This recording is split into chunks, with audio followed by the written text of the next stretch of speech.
So karon guys makigdula ta sa mga iro guys. So lipay guys sila nakita sa kuha guys, mura sila nakita. Uy, butter chicken lami kaayo. Kanon daw nato ni tilapan daw nato ni porting lamia. Nagkalami barato ra. So nagpakugos in taon sila guys. Mura na sila mga trapo guys. So dili mo ni makita sa ngit no, matapakan jud ni sila. So karon mo na akong trip karon saka ko dire kay nakipagdula ko sa ilan, nakita sila sa kuha mo lagi mura sila nakita kuan butter chicken sa Jollibee. So para sa inyo ha guys, ay nadahag istorya guys, adto na mo sa Jollibee lami kay lang butter chicken, init pa perting lamia nang mag-breakfast ka nya sabayan nimo coffee tapos nag-rice pa jud ka. Porting tiyadaha. So mo ni nakipagdula jud ko sa mga iro guys.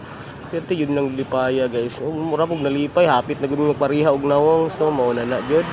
Yung sidaha kayo ay narata na rin pa chill rata na rin hangin nagpakugos sa taon guys.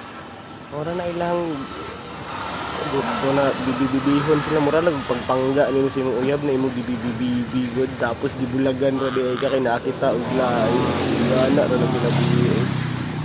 Perti yung paita pero mas pait pa yun ang panyawan guys kung buot paminawon guys. So maura to, dahil salamat.